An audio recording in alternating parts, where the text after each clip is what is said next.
Fala galera do terceiro ano, estamos aqui mais uma vez trabalhando seu módulo 2 da frente de Física 4, mais especificamente o assunto vetores. Esse assunto não é novidade para nós, vocês vão dominar com facilidade, mesmo porque não tem muito o que ver distante daquilo que a gente já estudou. Vetores são segmentos de retas orientados.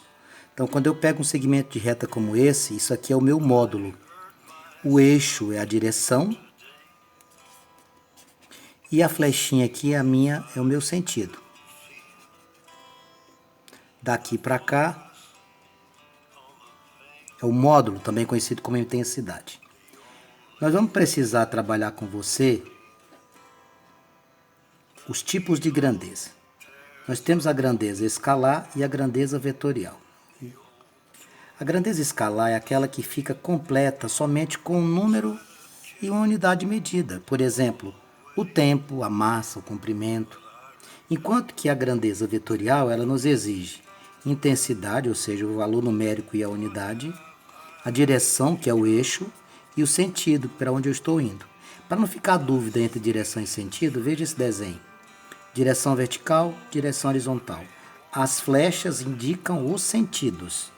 Ó, sentido positivo, sentido negativo. Sentido positivo, sentido negativo. Lembramos para você também que dois vetores poderão ser iguais quando possuírem mesma intensidade, mesma direção e mesmo sentido. Serão opostos quando possuírem mesma intensidade, mesma direção e sentidos opostos. E aqui um terceiro exemplo de vetores diferentes. A adição de vetores ela pode ser feita de duas maneiras diferentes. Primeiro, a regra do polígono. O que seria a regra do polígono? Você vai pegar os vetores e vai desenhá-los parando na extremidade do anterior. Você vai pegar vetores e vai ficar fazendo isso, ó, dependendo do modelo de vetor que você tem, da estrutura apresentada. Olha o exemplo que eu lhe dei aqui, ó.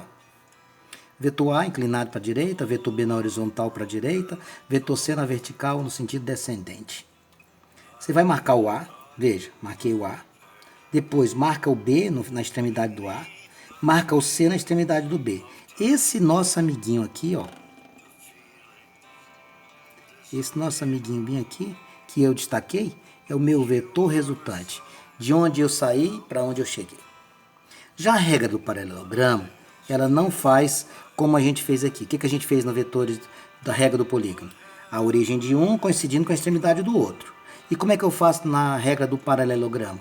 A regra do paralelogramo eu parto da mesma posição, ou seja, utilizarei a mesma origem, e vou fechar essa figura geométrica, veja aqui, ó, o vetor A, vetor B, eu vou fazer o fechamento dessa figura geométrica, parte da origem e o encontro desse prolongamento ou extensão é o meu vetor resultante. O vetor resultante vai estar aqui. Ângulo entre dois vetores. Ângulo entre vetores é o ângulo que você vai ter por dois vetores que partam da mesma posição, da mesma origem. Agora vamos para os casos particulares de adição. Primeiro, mesmos sentidos. Vamos imaginar aqui, ó. Esse sentido e esse sentido são idênticos. Como é que eu vou fazer? Se aqui for o vetor A e aqui o vetor B, eu vou somar. Sentidos opostos, Vanks, o que é que eu faço? Vetor A, vetor B. O que é que eu vou fazer? Nesse caso, eu vou pegar e vou diminuir. Olha só. Você viu que eu deixei entre módulo? Pois é. Vetores ortogonais. Bom, ortogonais são aqueles que vão formar um ângulo de 90. Quando forma ângulo de 90, vai virar um triângulo retângulo. Eu vou usar o quê? Teorema de Pitágoras. Teremos também aqui a utilização da lei dos cossenos. Lembrar como é que é a lei dos cossenos, né? Força resultante ao quadrado é F1 ao quadrado, mais F2 ao quadrado, mais 2 vezes F1, vezes F2, vezes o cosseno do ângulo. O item de número 4, eu trago para você o produto de um vetor por um número real qualquer.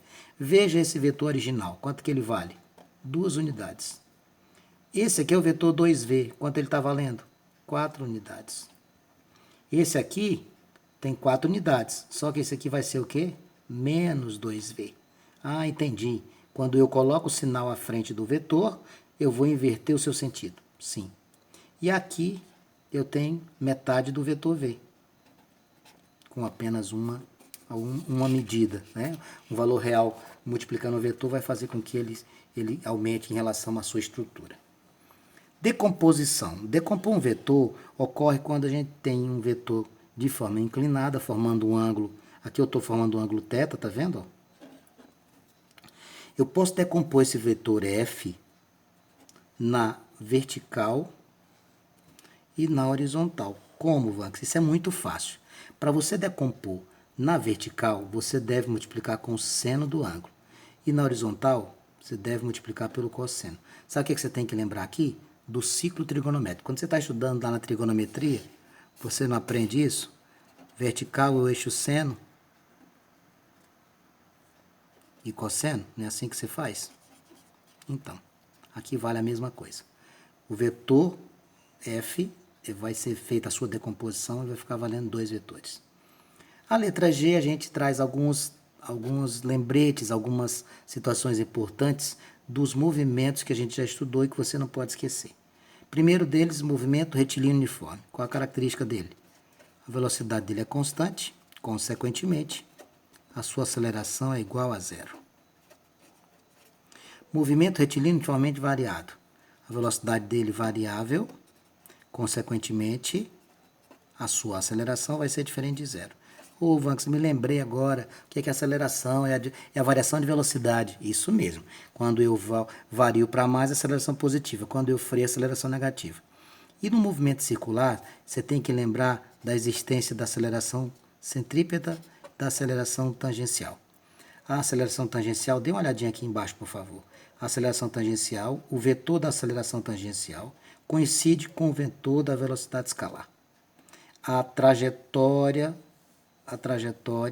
aqui está ela, e se eu buscar visualizar no desenho, eu tenho uma aceleração que está me levando essa estrutura em relação ao centro. Essa aceleração aqui é a aceleração centrípeta. Esta que tangencia a trajetória é a aceleração tangencial.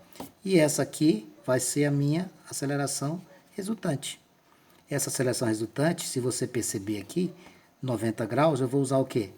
Pitágoras, ó. Vou usar Pitágoras. Vanks, mas você me chama de movimento uniforme e diz que tem aceleração. Pois é muito interessante isso. A aceleração centrípeta existe mesmo mantida a velocidade escalar constante. Não esqueça que nós temos duas velocidades, a velocidade escalar e a angular, que é dada por 2 vezes π vezes a frequência. Iremos ver isso com mais profundidade no movimento circular.